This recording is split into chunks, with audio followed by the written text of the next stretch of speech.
여러분 안녕하세요. 조성인 쌤입니다. 이번 강의부터 저희가 고전시가 연재 강의 프로젝트를 시작을 할 건데요. 네, 첫 번째 강의입니다. 그래서 이 고전시가 강의의 목적, 취지에 대해서는 지난번 공지 영상에서 충분히 설명을 했기 때문에 따로 말씀드리진 않고요. 그리고 지금 이제 고전시가 강의를 하면서 여기 제가 사용하는 교재는 제가 직접 만든 겁니다. 그리고 제가 이 교재도 무료로 나눔을 해드리겠다고 말씀드렸기 때문에 이 영상의 댓글이나 또는 뭐 페메나 뭐 SNS나 여러 가지 방식으로 저한테 연락을 주시면 제가 개인적으로 그 강의에 필요한 만큼의 분량의 교재를 보내드리도록 그렇게 하겠습니다. 자, 1강은 크게 이제 두 가지 내용으로 구성이 되는데요. 저희가 첫째 1강부터 작품을 실제로 들어가는 것이 아니라 첫 번째 강의는 고전 시가의 흐름, 그러니까 우리가 고전 시가 작품들에는 어떤 것이 있고 장르가 어떤 것이 있는지 그런 것들을 전체적으로 살펴보는 그런 내용이고요. 두 번째는 이제 접근 방법이라 그래서 여러분들이 3년 동안 고등학교 생활을 하면서 이 고전 시가라고 하는 장르 분야를 어떻게 공부를 해나갈 것인가, 그거에 대한 전체적인 내용을 하고 들어가겠습니다. 첫 강의부터 작품을 들어가지 않고 이 전체적인 내용을 하는 이유는, 그러니까 저는 가장 중요한 것 중에 하나가 전체 틀을 잡는 거라고 생각을 해요.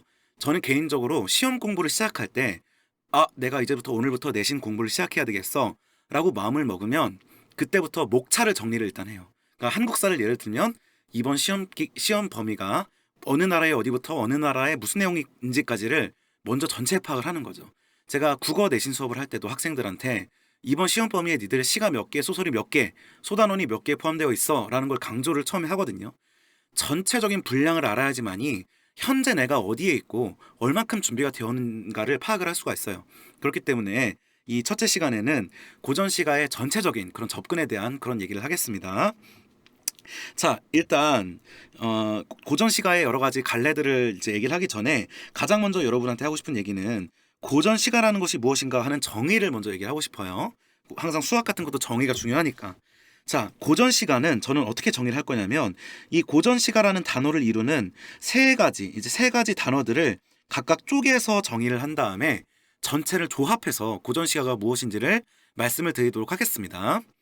자, 일단 고전이라는 말은 여러분들이 이미 익히 들어서 알고 있지만 이제 현대하고 반대되는 개념인 거예요. 그 말은 예전에 쓰여진 거란 뜻입니다. 근데 여기서 중요한 것이, 그러면 고전 문학하고요, 현대 문학이 어느 정도 기점으로 나눠지는 것인가, 이거는 여러분들이 상식적으로 좀 알아갈 필요가 있겠죠. 어디까지가 고전이고 언제부터가 현대가 시작되는지를 좀 알아야 될 필요가 있는데, 이거는 사람마다 말하는 것이 좀 달라요. 학자들마다 다르지만 보통 일반적으로는 개화기, 그러니까 개화기라 하면 이제 1800년대, 900년대 조선 후기를 말하는 건데, 그 이전까지를 고전시가라고 하고 그 이후를 고전이라고 하고 그 이후를 현대라고 하거든요. 그러니까 이거 예를 들어서 최초의 현대시가 무엇이냐 물어보면 사람마다 다르죠. 뭐 최남선의 해에게서 소년에게, 뭐 주연의 불놀이, 뭐 김억의 시들, 뭐 그런 여러 가지 시가 나오지만 일반적으로 얘기할 때 예를 들어서 1908년에 최남선의 해에게서 소년에게, 이것을 이제 최초의 현대시라고 말하는 사람이 많고요. 자, 그 다음에 최초의 현대 소설이 뭐냐? 뭐 1900년대 초의 신소설이냐? 그 다음에 뭐 여러 가지가 있지만 일반적으로는 1917년에 나온 이광수의 무정이라고 하는 소설을 최초의 현대 소설로 분류를 합니다. 그 말은 적어도 1900년대 정도는 되어야지만이 현대 문학으로 넘어간다고 할 수가 있기 때문에 여러분들이 그냥 간단하게 생각하기에는 그냥 조선시대 문학까지를 고전이라고 하고 일제강점기에 들어서면서부터 정도를 이제 현대 문학이라고 생각을 하고 있으면 아마 쉬울 것 같아요. 자, 그러면 고전은 옛날의 문학이라 한다면 시라는 건 뭡니까? 시는 뭐에 반대되는 개념이냐면, 자, 산문 문학에 상대되는 개념으로 운문 문학을 뜻한다 이렇게 되어 있습니다. 국어 선생님들이 제일 설명하기 싫어하는 것 중에 하나가 이 산문과 운문이에요. 정말 설명하기가 어렵거든요. 애매하고. 그러나 여러분 수준에서는 어떻게 알아두면 되냐면, 이 운문할 때 운이라고 하는 거는 운율을 가졌다는 뜻이에요. 리듬. 그리고 이 산이라는 거는 흩어질 산자로 그냥 주르르륵 운율 없이 쓰여졌다는 걸 얘기하는 거거든요. 자, 이렇게 생각하면 쉽습니다. 글이 쓰여 있는데 어떤 글들은 우리가 예를 들어 신문을 읽거나 소설을 읽을 때는 이 쭉쭉쭉쭉쭉쭉쭉쭉쭉쭉 이런 식으로 좌에서 우까지 쭉 글이 채워져 있죠. 근데 시를 읽으면 이렇게 쓰여는 것이 아니라 쭉쭉쭉쭉쭉쭉쭉 이런 식으로 다 채우지 않고 적당한 그 분량에서 엔터를 치면서 줄을 끊어주고 있죠. 그래서 우리가 보통 이렇게 적당히 줄을 끊으면 운율, 리듬이라는 것이 발생을 하기 때문에 이렇게 쓰여진 작품들을 이제 운문이라고 하고 이렇게 쓰여진 작품들을 산문이라고 주로 얘기를 많이 합니다. 자, 그래서 이제 고전시에서의 시라고 하는 것은 이제 운율을 가진 엔터를 치고 있는 이제 그런 문학이라고 기본적으로 이제 조금 투박한 정의지만 알아두시면 될 것 같습니다. 자, 마지막 가를 봅시다. 가는 가수, 가요, 가곡할 때 가짜거든요. 노래 가짜예요, 노래. 노래라는 뜻이에요. 근데 여러분, 고전시가라는 말에서 여러분이 의아할 수 있는 게 바로 이 가라는 글자예요. 아니, 고전시면 고전시야. 옛말에 쓰여진 시면 옛말에 쓰여진 시인데 거기 왜 시가라는 말을 붙여갖고 노래라는 단어를 붙여줬을까? 충분히 의문을 가질 수가 있겠죠. 이 이유를 이해하는 것이 굉장히 중요합니다.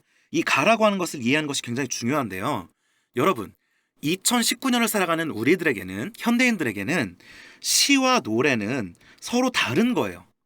예를 들어서 가수와 시인은 전혀 다른 직업이죠. 그러나 과거에는, 그러니까 과거라 하면 고전 시기에는 시와 노래라는 것이 분리된 것이 아니라 하나로 통합된 개념이었다는 겁니다. 그래서 과거에는 이 시와 노래를 따로 구분하지 않았어요. 자, 이 무슨 말이냐면 우리가 알고 있는 고전 문학, 예를 들어서 어떤 시조나 고려 가요를 예를 들면 우리는 지금 그것을 인쇄해서 글자로 보고 있기 때문에 노래라는 느낌보다는 시라는 느낌이 더 강하죠. 그러나 우리가 배우는 고전 시의 대부분은 노래를 부르기 위한 가사였어요. 가사. 노래 가사였단 말이에요. 시조가 그냥 이렇게 쭉 글로 쓰기 위해서 종이로 읽기 위해서 쓴 것이 아니라 시조창이라는 노래를 부르기 위한 가사로서 제작을 한 거예요. 그러니까 이거는 제가 생각할 때는 약간 코미디인데 왜 코미디냐면 지금 우리가 고전시가 문제를 푸는 게 어떤 거냐면 비유적으로 예를 들어서 지금 노래가 있습니다. 좀 오래됐지만 트와이스의 TT라는 노래가 있어요. 그러면 이 TT라는 노래를 갖다 놓고 500년 뒤에 사람들이 그것을 종이에 인쇄해 놓고서 시험을 보는 거예요. 그러면서 너무해 이렇게 가사를 써놓고 거기에 A 너무해 이렇게 한 다음에 다음 중 A에서 드러나는 화자의 정서는 무엇인가, 뭐 외로움, 뭐 실망, 뭐 이렇게 하고 있는 거거든요. 그러니까 굉장히 옛날 사람들은 노래를 부르기 위해서, 즐기기 위해서 노래 가사를 쓴 것인데 우리가 그것을 시라는 개념 안으로 포섭시켜서, 문학이라는 개념 안으로 포함시켜서 그거를 우리가 분석을 하고 문제를 풀고 있는 이제 그런 상황이라고 볼 수가 있는 것이죠. 자, 그래서 고전 정리하면 이제 고전 시가에 가라는 그게 붙어 있는 이유는 우리가 배우는 고전 시가의 많은 것들이 노래 가사였다는 거, 그거 하나만 기억을 해두시면 될 것 같습니다. 자, 그래서 이 모든 것들을 하나로 정리하면 뭐가 되겠습니까? 고전 시가는 개화기, 좀 더 여러분들에게 와닿게 얘기하면은 조선시대까지의 한국의 시와 노래를 통칭하는 말이다. 이렇게 생각을 해놓으시면 될 것 같습니다. 자, 다음으로 넘어갈게요. 갈래로 넘어갈게요. 갈래. 이 갈래론 같은 경우는 사실은 수능을 위해서라면 이것을 중요하게 공부할 필요는 없습니다. 자, 수능은 모의고사나 수능 문제는 이 작품이 시조인지 가사인지 향가인지 잡가인지 모르더라도 풀 수 있도록 문제를 내기 때문에 사실은 이 갈래론이라는 것은 수능 대비의 입장에서는 크게 중요한 것이 아닐 수도 있지만 내신 대비 입장에서는 내신에선 이 갈래 문제가 직접적으로 출제가 되는 경우가 많기 때문에 중요하고요. 두 번째는 수능이라 하더라도 지금 우리가 보고 있는 그 작품이 어떤 장르에 속하는지를 알고 있으면 훨씬 더 문제 해결의 실마리를 얻게 되는 경우가 있기 때문에 저는 이 갈래 이론도 이번 기회에 좀 공부를 해놓길 바랍니다. 자, 이 고전 시가라고 하는 거 안에는 수많은 장르가 있어요. 정말 여러 가지 장르가 있는데 그 중에서 5대 갈래라고 하는 것이 있습니다. 5대 갈래. 자, 이 5가지 장르가 여러분들이 앞으로 고등학교 생활하면서 보게 되는 장르의 90% 이상을 차지하게 될 거예요. 자, 그건 5개인데 이 5개는 지금 외워주셨으면 좋겠습니다. 유튜브를 멈추거나 어떻게 해서라도 오늘 지금 외우고 갑시다. 자, 첫 번째 고대가요. 연대 가는 것이 아니라 고대가요. 자, 그 다음에 두 번째 죄송합니다. 향가. 세 번째 고려가요. 자, 네 번째가 시조. 5번째가 가사입니다. 이 5개 장르는 3년 동안 고등학교 학생들이 내신이나 수능에서 보게 되는 고전시가 작품의 대부분을 차지하기 때문에 이 5개는 외워야 됩니다. 이 5개 장르는. 그리고 이거 밖에도 뭐 고려시대의 양반들이 불렀던 경기체가나 한문으로 쓴 시인 한시, 그다음에 서민들에서 입에서 입으로 전해 내려오던 노래인 민요, 뭐 악장, 언해, 잡가, 창가 이런 다양한 장르들이 있지만 이것들은 약간 쩌리들이에요. 약간 쩌리들이고 메인은 이 5개라고 할 수가 있겠습니다. 알겠죠? 그래서 저는 이 5개를 위주로 여러분들이 공부를 해나가면은 훨씬 더, 그리고 이 5개를 열심히 공부를 하면 나머지 장르에 대한 이해도 훨씬 높아질 수가 있어요. 알겠죠? 그래서 이번 시간에는 이 5가지 갈래의 특징과 시기와 뭐 의의 이런 거에 대해서 짚어보는 그런 내용을 앞으로 가도록 하겠습니다. 자, 가장 첫 번째가 뭐였죠? 자, 고대 가요였습니다. 자, 고대 가요에 대해서 설명을 드릴게요. 자, 지금 우리에게 전해지는 고대 가요는 총 5편이 있습니다. 뭐 여기에 뭐 한두 개 정도 발굴됐다고 뭐 더하는 사람이 있긴 하지만 고등학교 수준에서는 이 5가지가 전부이고 저는 강의를 이 5가지를 다 할 겁니다. 그래서 고대 가요는 5편이 남아 있고 가장 중요한 게 시기죠. 언제부터 언제까지 불린 그 노래를 고대 가요라고 할까? 자, 시작은 언제냐면은 고조선이에요. 정말 오래됐죠. 고조선, 그 곰이 마늘하고 쑥 먹고 사람 됐다는 그 고조선입니다. 고조선에서부터 언제까지? 삼국시대까지를 고대 가요라고 얘기를 합니다. 그래서 여기 5가지 작품 중에서 이 공무도화가는 이제 고조선 때 노래로 알려져 있고요. 황조가가 고구려 때 노래, 그 다음에 구지가 해가가 신라 때 노래, 정읍사가 백제 노래 이렇게 알려져 있습니다. 아시겠죠? 자, 전승 방식. 여러분, 이 전승 방식이 중요한 이유가 제가 이걸 좀 이렇게 설명을 풀어서 드릴게요. 일단 이 문장부터 볼게요. 제가 채우고서 설명을 드릴게요. 노래로 구전되다가, 구전이란 말은 여러분들 꼭 알고 있어야 됩니다. 구는 입구자고 전은 전해질 전자니까 입에서 입으로 전해지는 것을 구전이라고 해요. 자, 노래로 구전되다가 한 역되어 이야기 속에 삽입되어 전승된다. 자, 이렇게 되어 있습니다. 제가 이거를 설명을 드릴게요. 자, 여러분, 우리나라 역사를 좀 되돌려 봅시다. 우리나라 역사가 예를 들어서 고조선부터 시작을 한다고 하면은요, 고조선이 있었고 뭐 여러 가지가 있겠죠. 뭐 부족 국가도 있을 수가 있고요. 그 부여 고구려 옥저 동해 마한진한 변한 알고 계시죠? 그 다음에 뭐 삼국시대도 있었고요. 그 다음에 뭐 통일 신라도 있었죠.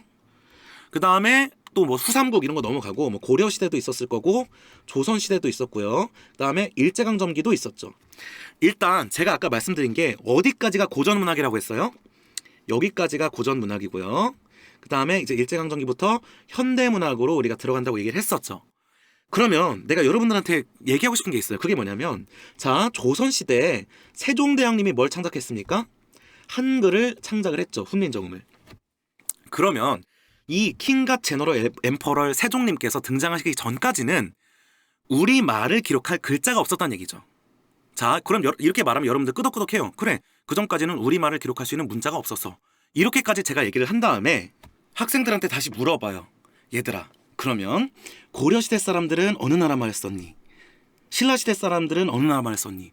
그럼 애들이 머뭇거리다가 중국어요 막 이래. 그럼 나는 이제 뒷목 잡고 쓰러지는 거죠. 지금 영상을 보는 여러분들 대답할 수 있어야 되겠죠? 여러분, 고려시대 사람들은 어느 나라 말을 씁니까? 고려시대 사람들은 한국어를 쓰는 거예요. 그쵸? 신라시대 사람들도 한국어를 쓰는 거예요. 근데 물론 그 한국어가 과거의 한국어이기 때문에 지금 우리가 말하는 방식하고는 다르겠지만 그러니까 어떻게 보면 이제 고려 신라어를 쓰는 거예요. 고려시대에도 이제 한글이 없었기 때문에 그 뭐 한문으로 글을 쓸 수는 있었어도 일상생활에서 엄마 아빠랑 얘기하고 친구랑 얘기할 때는 고려말, 과거의 한국어를 쓰는 거예요. 무슨 말인지 알겠죠? 그러면 고조선 시대 사람들은 어느 나라 말을 썼을까요? 고조선 지역의 언어를 썼겠죠. 그러면 이 고조선 사람들이 노래를 불렀다고 할 때는 고조선의 언어로 노래를 불렀을 거 아닙니까? 근데 그 고조선의 언어를 기록할 수 있는 고조선의 문자는 없었단 말이에요. 그래서 그 노래가 그 문자로 기록된 것이 아니라 한역되어 전해진다 이렇게 되어 있는데, 이 한역은 다름이 아니라 한문으로 번역됐다는 뜻입니다. 자, 무슨 말인지 알겠죠? 그래서 고조선의 노래가 그 내용이 한문으로 번역되어 이야기 속에 삽입되어라고 되어 있는데요. 자, 이 이야기 속에 삽입되었다는 말은 그 노래만 딸랑 기록돼서 전해 내려오는 것이 아니라 이 과거의 고대 가요들은 옛날에 어떤 부인이 있었는데 남편이 너무 안 돌아와서 남편을 기다리다가 산에 올라가서 노래를 부르면서 빌다가 돌이 되었어 라는 이야기가 전해 내려오는데, 그 이야기 속에 근데 그 불렀던 노래의 내용이 뭐냐면 하면서 어쩌고 저쩌고 저쩌고 써 있는 거예요. 자, 그래서 이야기 속에 삽입되어 전승된다는 말은 노래가 분리되어 별개로 전승된다는 얘기가 아니라 그 노래에 얽혀있는 배경 이야기, 비하인드 스토리들과 같이 전승이 되고 있다, 이런 걸 뜻하는 겁니다. 자, 이 중에서 공무도화가, 황조가, 구지가, 해가, 이 네 작품은 한문으로 번역되어 전해지고 있고요. 자, 유일하게 정읍사는 계속 한문으로 번역된 것이 아니라, 이 정읍사가 백제 때 불리던 노래라고 되어 있는데요. 조선시대까지 계속해서 2부에서 2부로 전해 내려오다가 조선시대에 나중에 한글 창제 이후에 기록되었다, 이렇게 얘기가 됩니다. 그래서 이 전승 방식에 대해서는 각각 작품들 할 때 다시 이야기를 할 거기 때문에 크게 자세하게는 몰라도 되지만, 자, 어쨌든 지금 이 전승 방식이라는 걸 통해서 한글이 없던 시기에, 우리 문자가 없던 시기에 노래들이 어떻게 지금까지 이어지는가 하는 그런 개념 정도는 여러분들이 머릿속에 갖고 계셨으면 좋겠습니다. 자, 고대 가요의 특징으로 넘어가 볼게요. 고대 가요의 특징은 오래전부터 뭐라고 됐습니까? 이야기와 함께 전승되기 때문에 모든 고대 가요들은 무엇을 갖고 있다? 배경 설화를 갖고 있다라고 얘기를 하는 겁니다. 자, 이 배경 설화가 제가 방금 말한 뭐예요? 비하인드 스토리, 이 노래가 불리게 된 그런 사연, 이제 그런 것들을 이야기로 같이 갖고 있다고 하는 것이고요. 당연히 여러분들이 고대 가요 공부를 할 때는 그 본문 내용만 공부를 하는 것이 아니라 이 배경 설화를 반드시 함께 공부를 해야 된다는 사실도 기억을 해두기 바랍니다. 또한 후대 시들에서는 잘 나타나지 않는 집단적, 주술적 성격도 존재한다라고 얘기를 하는 건데요. 자, 제가 여러분들한테 한 가지만 물어볼게요. 시라고 하는 것은 개인적인 노래에서 집단적인 노래로 발전할 것 같습니까? 아니면 집단적인 노래에서 개인적인 노래로 발전할 것 같습니까? 순서가 어떻게 될 것 같아요? 답은 집단적에서 개인적으로 발전하는 거예요. 지금의 시인들이 쓰는 시들은 다 자기 개인적인 얘기잖아요. 근데 과거의 시들 중에서는 단체로 무언가를 부르고 읽는 이제 그런 방식의 형태가 존재를 했었는데, 특히 이 고대가요 5편 중에서는 이 구지가와 해가가 집단적, 주술적이라는 건 일종의 종교적 성격이라는 건데, 그런 성격을 갖고 있다는 거, 나중에 우리 구지가 해가 할 때 여러분들 이게 무슨 내용인지 알 수가 있을 겁니다. 자, 뭐가 되겠습니까? 이 고대 가요가 갖고 있는 의미, 우리 국문학 최초의 고전 시가로 이제 고대 인절의 정세가 드러난다라고 얘기를 하는 거거든요. 자, 우리가 작품 보면서 본격적으로 얘기를 해보면 되겠네요. 자, 두 번째 작품 뭐였냐면은 바로 향가라고 하는 친구였습니다. 향가. 자, 향가는 총 25수가 전해지는데, 그 중에서 여러분들이 필수적으로 알아야 되는 거는 6편에서 8편 정도인데, 이 6편 정도만 알아두면 고등학교 때 그냥 뽕 뽑을 수 있습니다. 이게 끝나는 거, 이 정도면 끝나는 거예요. 자, 향가라는 건 언제냐면은 신라 시대의 노래로 특정되는 겁니다. 자, 여기서 신라 시대라 함은 그 삼국시대의 신라와 통일신라를 다 포함하는 개념의 신라예요. 알겠죠? 자, 전승 방식 보겠습니다. 향찰이라고 하는 독특한 표기 체계를 사용하고 있다, 이렇게 되어 있는데요. 제가 여러분들 여기서 약간 의문 가질 수 있는 게 뭐냐면, 선생님, 아까 구지가랑 해가가 신라시대 노래라 그랬잖아요. 근데 지금 여기 보니까 향가가 신라시대 노래라고 했으면서 왜 구지가, 해가는 향가가 아니라 고대가요로 분류됩니까? 이렇게 물어볼 수가 있겠죠.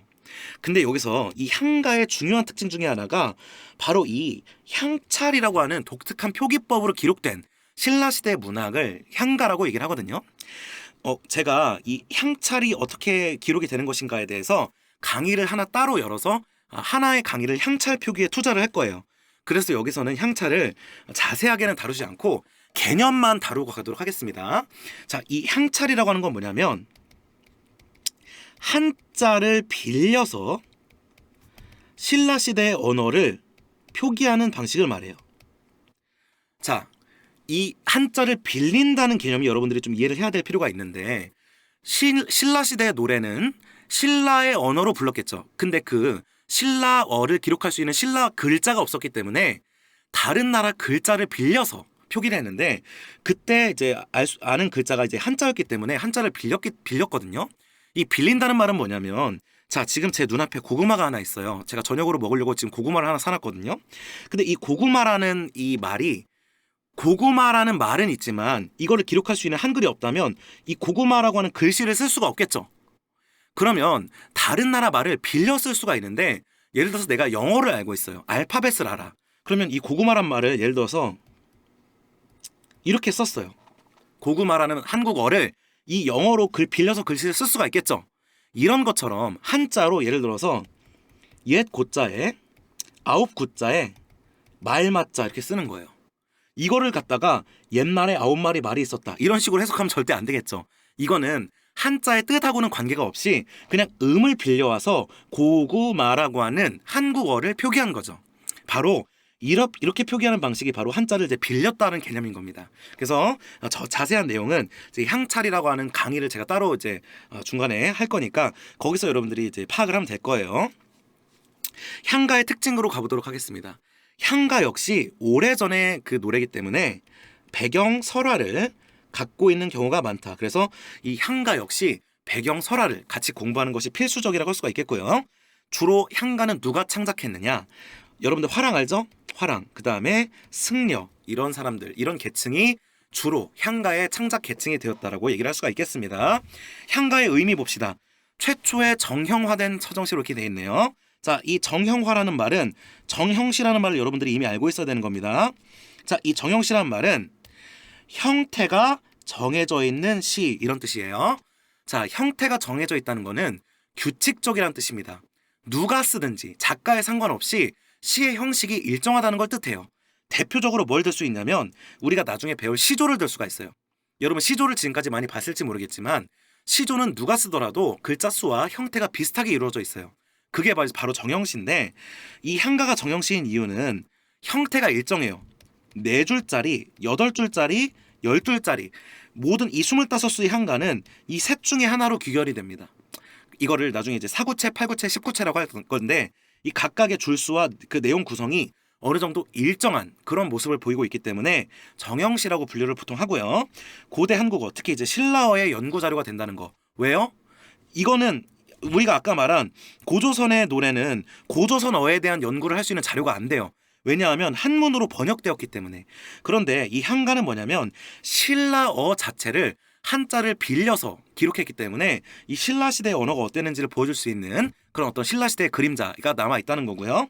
다음에 불교적 색채, 우리 승려가 많이 창작했다고 했으니까 불교적 색채나 주술적 내용, 추모, 사랑 등 다양한 주제로 구성되어 있어서 신라인들의 정서를 엿볼 수 있다라고 하는 것이 향가의 의의라고 할 수가 있겠습니다. 자, 다음 장르로 넘어가 볼게요. 고려 가요가 되겠습니다. 이 고려 가요는 소교 또는 고려 소교라는 말도 불려요. 이 소교라는 거는 속세에서 부르던, 그러니까 평민들이 일반인들이 부르던 노래라는 뜻이고요. 그다음에 고려 가요를 여요라고 하는 분들도 있는데 이 여요는 이 여자가 다름이 아니라 고려할 때 여자예요. 그래서 여요도 고려 가요라고 할 수가 있겠어요. 고려 가요는 10몇 편이 전해지는데 그 중에서 6편 정도를 반드시 알아야 되고 특히 이 여기서 알아야 되는 이 6편은 굉장히 어렵습니다. 오히려 조선시대에 창작된 시조보다도 고려시대의 이런 고려 가요가 훨씬 더 어려워요. 그렇기 때문에 여러분들이 이 6개 저 다 강의했거든요. 이거 6개. 이 6개의 작품을 알아둘 때는 좀 꼼꼼하게 알아둘 필요가 있고요. 자, 시기 봅시다. 여러분 가끔 고려 가요를 언제 창작됐는지 모르는 사람이 있는데 내가 얼마 전에 충격받은 게 여러분 학생 중에서 6.25 전쟁이 몇 월 며칠 날 발생했는지 모르는 사람이 있더라고요. 6.25가 몇 월 며칠 날 일어났는지 모르는 사람이 있어. 내가 그거 보고 깜짝 놀랐는데 자, 고려 가요는 당연히 이름에서도 알 수 있다시피 고려시대에 불렸고요. 그 다음에 주로 평민들, 고려시대에 평민들이 부르던 노래라고 할 수가 있겠습니다. 주로 전승 방식 봅시다. 고려시대에도 우리 킹갓 제너럴 세종님께서 안 태어났기 때문에 고려어를 기록할 수 있는 문자가 없었지만 계속해서 입에서 입으로 조선시대까지 불리다가 훈민정음 상제 이후에 한글로 기록되었다. 자, 그러면 어떻게 고려시대의 노래가 조선시대까지 입에서 입으로 전해질 수 있었을까요? 자, 남아있는 고려시대 노래들은 대부분 조선시대까지 궁중음악으로 쓰이던 경우가 많아요. 그래서 나중에 우리 궁중음악을 남겨놔야겠다라고 하면서 조선시대에 악학괴범이나 시용해양악보 이런 악보에 고려시대부터 부르던 궁중음악들을 기록을 해놨기 때문에 우리가 고려시대의 작품들을 지금까지 전해질 수가 있다고 얘기를 할 수가 있겠습니다. 자, 고려가요의 특징은 우리 맨날 그 국어 선생님들이 얘기하는 게 있어요. 그게 뭡니까? 앞글자 따서 3분 후 이렇게 외우라고 많이 강의들 하시거든요. 자, 이 3분 후 첫째가 뭐예요? 삼음보로 되어 있다. 삼음보. 그래서 딱 이렇게 세 번씩 리듬이 간다는 거고요. 그 정확한 음보 개념은 제가 밑에 가서 좀 더 자세히 설명을 드릴게요. 자, 두 번째는 뭐예요?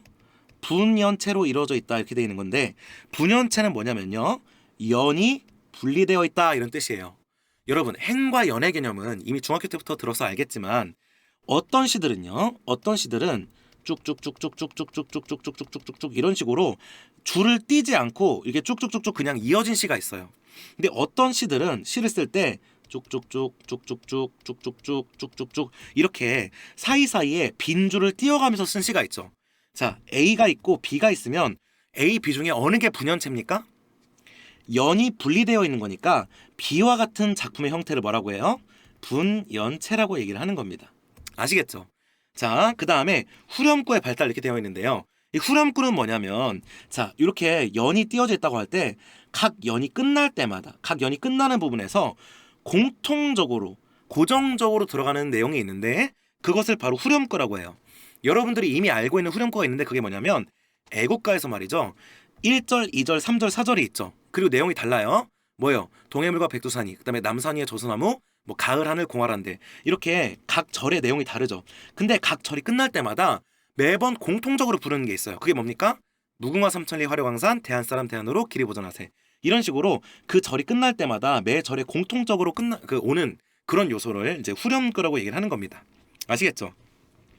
자, 고려 가요의 의의 봅시다. 사랑, 이별, 인생 등 고려시대 평민계층의 솔직하고 자유로운 감정이 표출되어 있다. 여러분, 저는 고전 시가 중에서 고려 가요가 정말 재밌어요. 되게 재밌고 되게 솔직하고 때로는 되게 야한 작품들도 있어요. 되게 솔직하기 때문에. 그래서 심지어 그래서 어떤 고려 가요는 조선 시대에 이 노래는 너무 야하다, 너무 이 선비의 도리에 어긋난다 이래가지고 부르는 것이 금지된 그런 고려 가요들도 있습니다. 그래서 고려 가요가 평민계층의 솔직하고 자유로운 어떤 그런 정서의 표출로 이루어져 있다고 하는 점 지금 기억해 두시면 좋을 것 같아요. 자, 네 번째 장르로 넘어가 보겠습니다. 네 번째 장르는 여러분들이 알고 있는 그 유명한 뭐가 되겠습니까? 시조가 되겠습니다. 근데 여러분, 이 시조라고 하는 게 크게 세 가지 종류로 나눌 수가 있어요. 첫 번째는 똑같은 시조여도 평시조라고 불리는 친구가 있고요. 두 번째가 연시조라고 불리는 사람이 아니라 작품이 있고요. 세 번째, 사설시조라고 불리는 친구가 있습니다. 물론 어시조라고 해가지고 따로 분류하는 경우도 있긴 한데, 고등학교 수준에서는 어시조와 사설시조를 따로 구분하지 않고 이 사설시조로만 주로 분류를 많이 하죠. 자, 제가 말하는 여기에서 여기까지의 그 특징은 주로 평시조, 평범한 시조를 얘기를 하는 거예요. 자, 시조 공부의 특징의 중요한 게 뭐냐면, 시조는 앞에서 나왔던 향가나 고대가요나 고려가요에 비해서 작품 수가 어마어마하게 많습니다. 그래서 그것을 조선 중기, 후기 뭐 이런 식으로 시기별로 공부하는 게 중요한 것이 아니라 그 시조가 담고 있는 주제별로 모아서 공부를 하는 것이 좋습니다. 그래서 제가 시조를 강의를 하게 된다면 주제별로 묶어서 강의를 할 거예요. 예를 들어서 뭐 늙음을 한탄하는 시조, 나라가 망함을 한탄하는 시조, 그다음에 사랑에 대한 시조, 그다음에 뭐 지조와 절개에 대한 시조, 이렇게 주제별로 공부를 하는 것이 이제 포인트라고 할 수가 있겠어요. 자, 이 시조는 어느 시기에 불렸냐? 시조가 처음 발생한 것은 고려 중후기입니다. 그래서 고려 때 시조도 아직 남아 있어요. 그러나 시조가 가장 융성한 시기는 뭐니 해도 조선 시대입니다.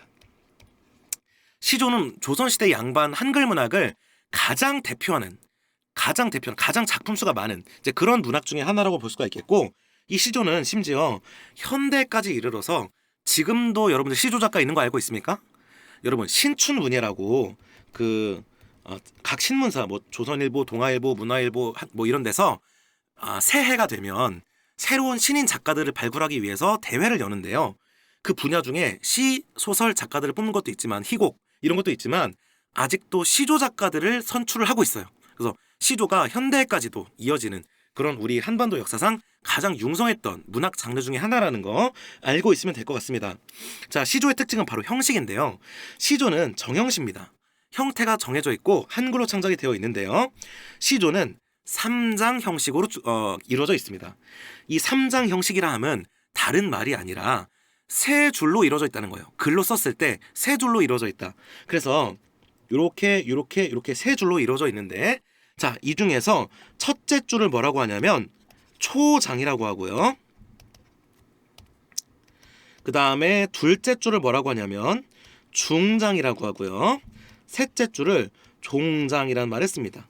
오케이? 이게 시조의 3장 형식이고요. 그 다음에 시조는 몇 음보로 이루어져 있냐면은 4음보로 이루어져 있어요. 아까 고려가요가 주로 3음보라고 했죠. 시조는 주로 4음보예요. 자, 이 음보라는 게 여러분들 뭔지 확실히 이해를 할 필요가 있는데요. 많이 나오기 때문에. 이 보가 무슨 보자냐면은 걸음보자예요. 여러분들 보폭, 보행 할 때 그 보자거든요. 자, 이 4음보라는 건 뭐냐면 이 시조가 한 줄에 4번 끊어 읽을 수 있다라고 하는 말이거든요. 4덩이로. 그러니까 시조는 어떻게 되어 있냐면은 어쩌고 저쩌고 저쩌고 저쩌고 어쩌고 저쩌고 저쩌고 저쩌고 어쩌고 저쩌고 저쩌고 저쩌고 이런 식으로 되어 있어요. 자, 그래서 은보라는 거는 걸음의 개념으로 이 한 줄을 읽을 때 걸어 다니면서 읽는다고 할 때 한 걸음, 두 걸음, 세 걸음, 네 걸음 이렇게 자연스럽게 걷게 된다라고 하는 의미에서 음보라는 용어를 씁니다. 알겠죠? 자, 시조는 3장 6구라고 하거든요. 6구. 그러면 3장 6구란 말은 장의 단위가 이거라면은 6구란 말은 뭐겠어요? 어디까지가 한 구입니까? 요만큼, 요만큼, 요만큼, 요만큼, 요만큼, 요만큼의 각각의 한 구를 이뤄서 1, 2, 3, 4, 5, 6, 6구로 이루어져 있다고 얘기를 하는 거고요. 3장 6구 45자네라고 중학교 때부터 귀에 못이 박히도록 외우지 않았나요? 자, 시조는 정형식이기 때문에 형식의 일정에서 이 시조 작품을 다 쓰고 나면은 전체 글자 수가 45자 정도로 구성이 된다고 얘기를 하는 겁니다. 알겠죠? 자, 이런 구성을 갖고 있고, 근데 여러분, 그러면 이 각각의 한 음보를 구성하는 글자 수가 정확히 똑같다면 시를 쓰기가 너무 어렵겠죠. 그래서 보통 이 각 음보는 3글자에서 4글자 정도로 구성됩니다. 예를 들어서 이런들 어떠하리, 저런들 어떠하리, 만수산 드렁치기, 얽혀진들 어떠하리. 자, 3, 4, 3, 4, 3, 4, 4, 4 뭐 이렇게 되어 있죠. 그러니까 3글자나 4글자를 이제 적당히 배분을 해가지고 넣게 되고요. 때로는 5글자까지도, 2글자까지도 이렇게 좀 이렇게 범위를 두고 늙기도 설하거든 짐을 조차 지실까 이런 식으로 5글자가 들어가기도 하고 그렇거든요. 근데 여기서 가장 중요한 것 중에 하나가 이 각각에 들어가는 글자 수가 3글자에서 5글자 정도로 어느 정도 여유가 있긴 하지만, 유도리가 있긴 하지만, 이 종장의 첫 번째 이 부분이 있죠. 종장의 가장 첫 음보, 여기는 무조건 몇 음절, 그러니까 몇 글자가 들어야 된다는 겁니까? 여기는 3글자로 반드시 고정되어야 한다라고 하는 것이 시조가 갖고 있는 어떤 고정적인 요소라고 할 수가 있겠어요. 자, 이렇게 시조의 형식적 특징을 봤고, 시조의 의의를 봅시다. 시조는 처음에는 양반 계층이 주로 창작을 했지만 나중에는 평민이나 또는 기생계층까지도 다양한 계층이 창작을 하면서 조선시대의 가장 보편적인 문학 양식 중에 하나로 자리매김했다라고 하는 것이 시조의 의라고 할 수가 있겠고요.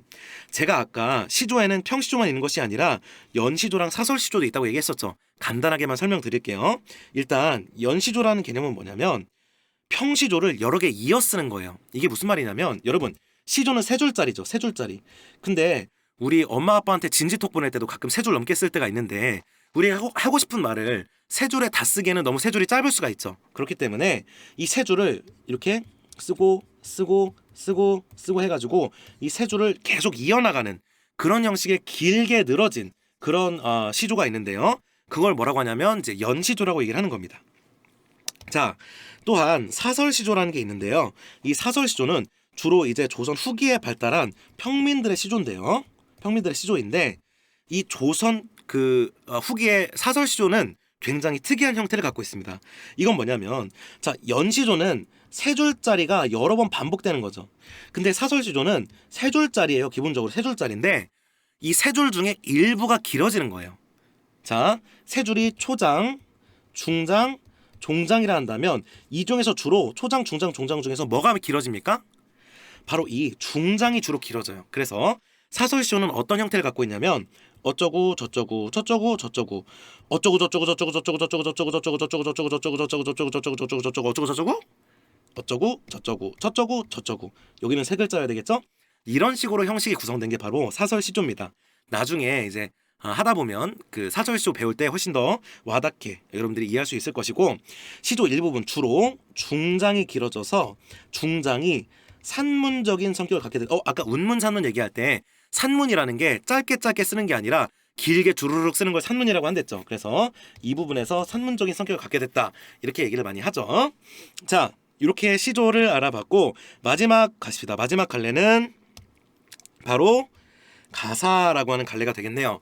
여러분, 이 가사라고 하는 작품은 갈래는 중학교 때까지는 배우지 않아요. 중학교 때까지는 시조까지는 배우는데 이 가사라는 작품은 본격적으로 고등학교에 들어와서만 배우는 것이기 때문에 어떻게 보면 고전시가 공부의 꽃이라고 할 수 있고, 여러분들 졸업할 쯤 되면 전부 가사를 혐오할 거예요. 왜냐하면 이 가사가 굉장히 길고 어렵거든요. 특히 이 가사문학 중에 최고봉이라 할 수 있는 정철이라는 사람이 있는데, 이 정철이라는 사람은 너무 어려워서, 혹시 들어봤죠? 정철? 그 뭐 성산별곡, 관동별곡, 삼인곡, 송미인곡 이런 걸 쓴 사람인데, 우리가 타임머신이 있으면은 조선시대 가서 정철부터 죽여야 된다 할 정도로 그리고 수학 실험하는 애들은 뭐 가우스 이런 사람 죽여야 된다고 할 정도로 이 정철이 모든 수험생들에게 굉장히 근데 이 사실 정철은 자기가 막 술 먹고 그냥 그 노래 부르고 씻은 건데, 이런 그 몇백 년 뒤에 수험생들이 이렇게 고통에 떨게 할 줄은 본인도 몰랐겠죠. 자, 어쨌든 가사는 굉장히 길고 어려워서 많이 싫어하지만 또 재미있는 측면도 있어요. 자, 가사라는 작품은 갈래는 조선 중후기에 들어와서 융성했습니다. 조선 중후기에 주로 융성을 했고, 자, 특징은 뭐냐면 형식은 사음보예요.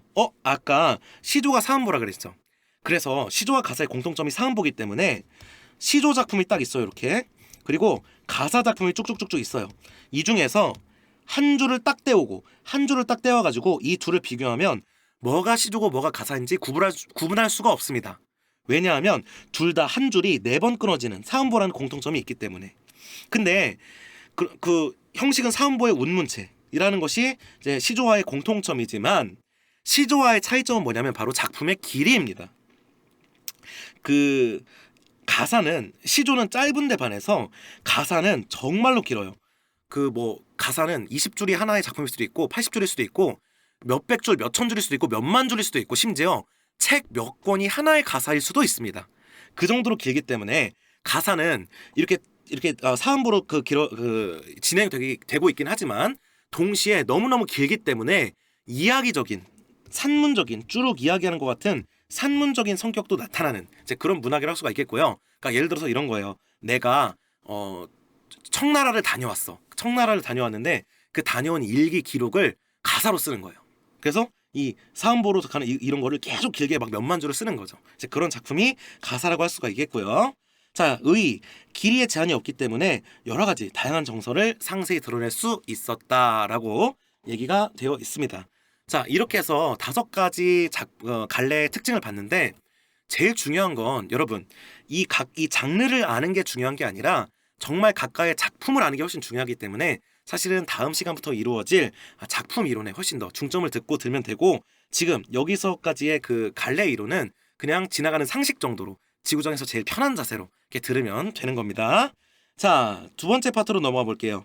자, 접근 방법이라고 되어 있는데 이 부분은 우리가 고등학생이 딱 돼가지고 고전 시가를 배울 때 어떻게 고전 시가를 대해야 되는가 하는 그런 내용, 공부 방법론에 대한 그런 내용을 할 수가 있겠네요. 간단히 좀 읽어보겠습니다.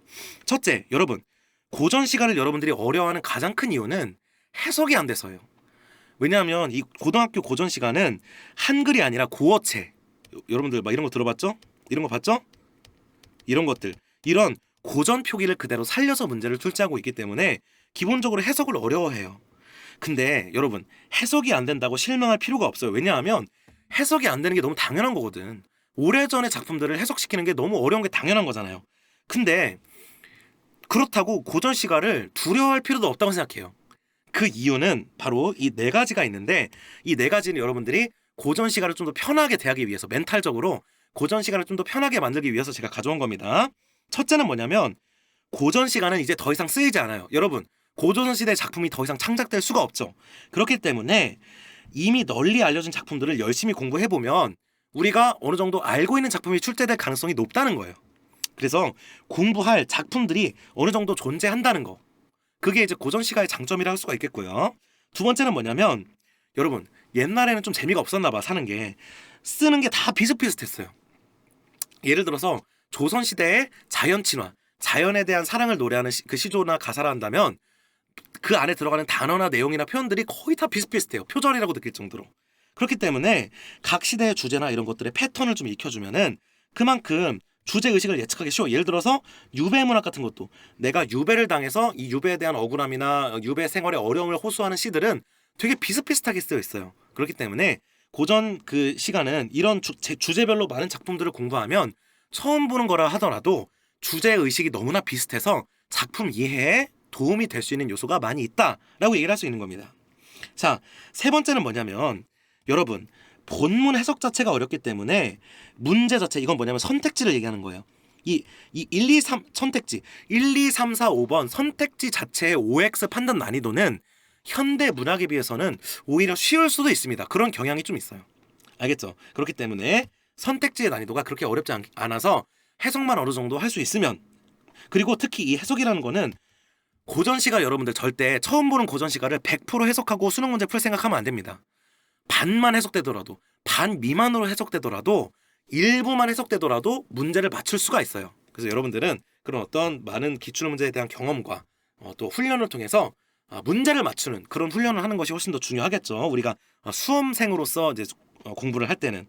자, 마지막 여러분 나한테 어렵다는 얘기는 누구한테나 어렵다는 얘기예요. 그러니까 오히려 공평한 겁니다. 알겠죠? 특히 고전문학은 공부를 어느 정도 한 학생과 그렇지 않은 학생 사이에 문제를 접하는 난이도가 좀 다를 수가 있어요. 크게. 그렇기 때문에 이건 기회야. 이번 기회를 삼고 저와 같이 고전시가 강의를 충실하게 따라가시면 좋을 것 같습니다. 자, 마지막으로 고전시가의 공부법에 대해서 제가 5가지를 가지고 왔거든요. 간략하게 설명하고 강의를 마치도록 하겠습니다. 자, 고전시가 역시 경험치가 중요해요. 고전시가를 10개 읽은 사람하고 5개 읽은 사람하고 100개 읽은 사람하고 당연히 문제 푸는 거나 해석의 차이가 있을 수밖에 없겠죠. 그래서 고전시가는 많은 경험을 하는 것이 중요하기 때문에 여러분들이 그만큼 고전시가에도 어느 정도 공부 시간을 투자해야 된다는 사실을 잊지 말길 바랍니다.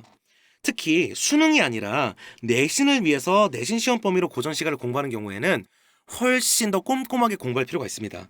거기에 들어가 있는 고전 어휘와 우리 현대어로 옮기는 해석을 달달달달달달 외워서 그냥 눈 감고도 해석을 얘기할 수 있을 정도로 그 정도로 공부를 해놔야 된다는 거 알고 계시면 되고요. 그게 수능이나 모의고사에도 충분히 도움이 될 수가 있겠죠. 자, 세 번째 장르, 갈래에 대한 이해를 하고 있으면 그러니까 아까 얘기했던 뭐 시조, 고려가요 이런 거에 대한 갈래에 대한 이해를 하고 있으면 좋은 게 고전 시간은 그 작품이 뭐 가사나 시조 이런 거에 따라서 주제에 따라서 고정적으로 쓰는 어휘나 주제나 표현 방식이 비슷한 경우가 많아서 딱 고전시가 작품을 봤을 때 이거 시조야, 이거 가사야라는 것을 아는 것만으로 어느 정도 자신감과 그리고 이제 해석에 대한 도움을 받을 수 있는 경우가 많다는 거 알고 계시면 좋을 것 같아요. 자, 또 하나 여러분 계속해서 지금 모의고사를 봐 나가고 있을 거예요. 또는 뭐 평가원이나 모의고사를 볼 수 있을 텐데 거기서 고전 시간을 만나는 경우가 있을 거 아니야. 내가 처음 보는 고전 시간을 그러면은 그 고전 시간을 그냥 문제 풀고 뭐 맞았네 이러고 넘어가는 것이 아니라 반드시 해설 강의나 이런 걸 통해서 해석이나 내용을 공부하고 지나가는 게 좋을 것 같아요. 그러니까 뭐냐면 내 머릿속에 있는 고전 시가의 데이터들을 늘려나가는 거지. 그래서 난 10작품 알아, 20작품 알아, 50작품 알아 이런 식으로 내 머릿속에 있는 데이터베이스를 늘려나가다 보면 나중에 처음 보는 고전 시가를 만나더라도 데이터가 많은 사람이 훨씬 더 잘 해석할 수밖에 없거든요. 그래서 항상 시험 끝나고 나오는 고전 시간은 해설 강의, 또 오답 정리 이런 것들을 반드시 하고 넘어갈 필요가 있다는 거고요. 자, 그 다음에 이거는 이제 고3 학생들 경우인데 물론 EBS 연계율이 다소 하향 조정되긴 했지만 그래도 여전히 문학은 EBS 연계를 염두에 둘 수밖에 없습니다. 그래서 그 해년도 고3년도 EBS가 교재가 나오면 거기 수록된 고전 시간은 좀 꼼꼼하게 내신 공부하듯이 공부해둘 필요가 있고요. 특히 가사같이 긴 문학의 경우에는 작품 전체를 수록하는 것이 아니라 일부분만 수록되어 있는 경우가 있는데 그런 경우에도 작품 전체를 따로 공부를 해놓을 필요가 있다는 거 요거 하나 정도 알고 계시면 좋을 것 같습니다. 알겠죠? 자, 이렇게 해서 첫 번째 시간은 고전 시가의 전체적인 장르에 대한 내용과 정의 그리고 고전 시가를 앞으로 대하는 자세와 공부 방법 이런 거에 대한 전체적인 내용을 했는데 크게 어렵지 않았기 때문에 쉽게 이해할 수 있었을 거예요. 그래서 다음 시간부터는 우리가 본격적으로 우리가 지금 했던 그 장르 이론을 바탕으로 작품으로 들어가 보도록 하겠습니다. 다음 2강은 고대 가요 중에서 우리나라에서 가장 오래된 작품인 공무도화가부터 시작을 하도록 하겠습니다. 자, 그러면 여기서 마치도록 하겠습니다. 안녕히 계세요.